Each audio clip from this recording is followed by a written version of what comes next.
Welcome to our KPC Daily Devotional. We're reading the Screwtape Letters by C.S. Lewis, written as a series of letters from a middle management devil in the bureaucracy of hell to a junior tempter in the field, his nephew, who is trying to manage a young man who has become a Christian, on how to render his faith and his witness ineffectual. In letter 28, Lewis reflects on the war raging in the skies above Britain. And you would think, isn't that what the devils want? Fear and death and destruction. Lewis surprisingly says, no, not if it means that good men and believers might die before they've had a chance to be weaned away from the faith. The devils are not concerned about your living and dying.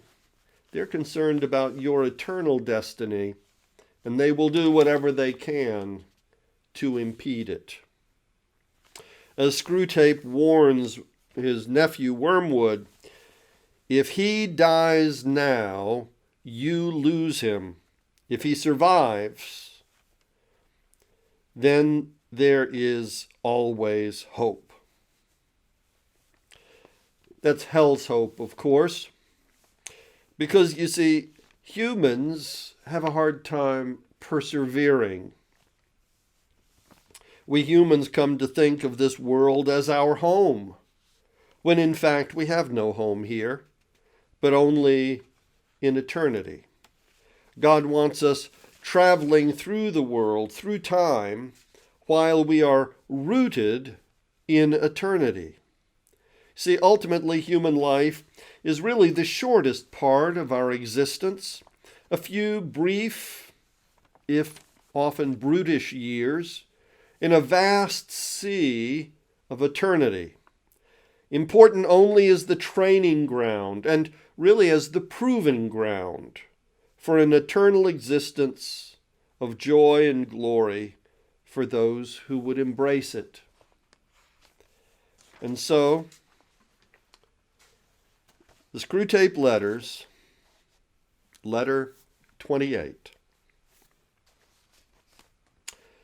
My dear Wormwood, when I told you not to fill your letters with rubbish about the war, I meant, of course, that I did not want to have your rather infantile rhapsodies about the death of men and the destruction of cities.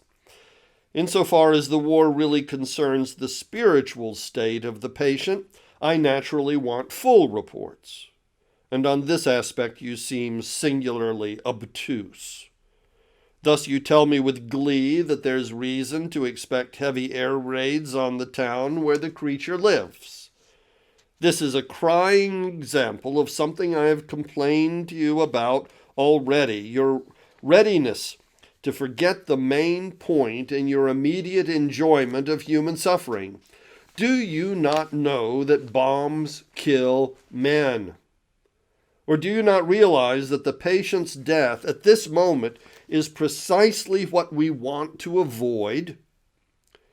He has escaped the worldly friends with whom you tried to entangle him. He has fallen in love with a very Christian woman and is temporarily immune from your attacks on his chastity.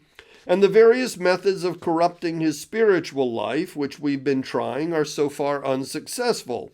At the present moment, as the full impact of the war draws nearer and his worldly hopes take a proportionately lower place in his mind, full of his defense work, full of the girl, forced to attend to his neighbors more than he's ever done before, and liking it more than he expected, taken out of himself, as the humans say, and daily increasing unconscious dependence on the enemy, he will almost certainly be lost to us if he is killed tonight. This is so obvious I'm ashamed to have to write it. I sometimes wonder if you young fiends are not kept out on temptation too long at a time, if you're not in some danger of becoming infected by the sentiments and values of the humans among whom you work. They, of course, do tend to regard death as the prime evil and survival as the greatest good. But that's because we have taught them to do so. Do not let us be infected by our own propaganda.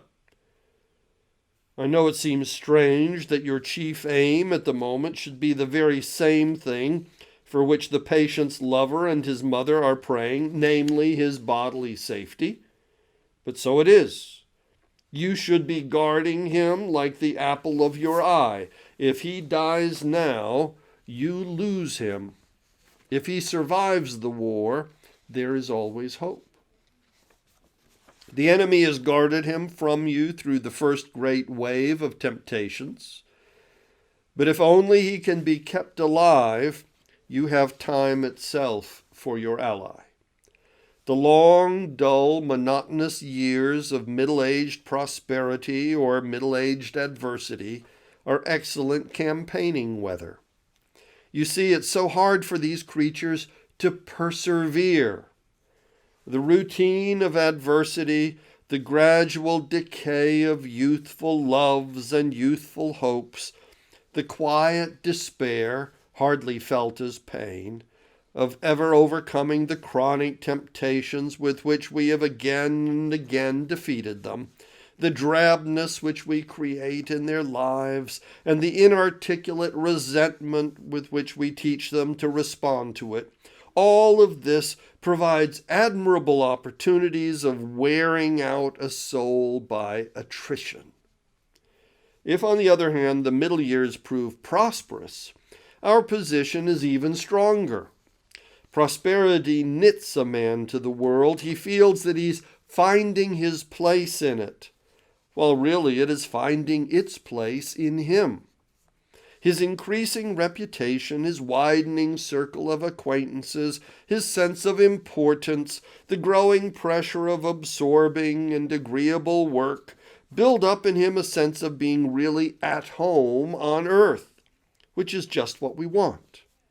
You will notice that the young are generally less unwilling to die than the middle-aged and the old. The truth is that the enemy, having oddly destined these mere animals to life in his own eternal world, has guarded them pretty effectively from the danger of feeling at home anywhere else. That is why we must often wish long life to our patients. 70 years is not a day too much for the difficult task of unraveling their souls from heaven and building up a firm attachment to the earth. While they're young, we find them always shooting off at a tangent. Even if we contrive to keep them ignorant of explicit religion, the incalculable winds of fantasy and music and poetry, the mere face of a girl, the song of a bird, or the sight of a horizon are always blowing our whole structure away. They will not apply themselves steadily to worldly advancement, prudent connections, and the policy of safety first. So inveterate is their appetite for heaven that our best method at this stage of attaching them to earth is to make them believe that earth can be turned into heaven at some future date by politics or eugenics or science or psychology or whatnot.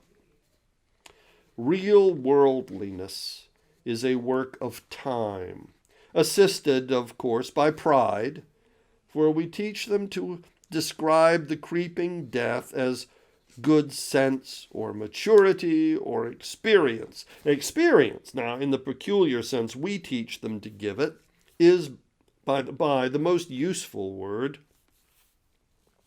A great human philosopher nearly let our secret out when he said that where virtue is concerned, experience is the mother of illusion.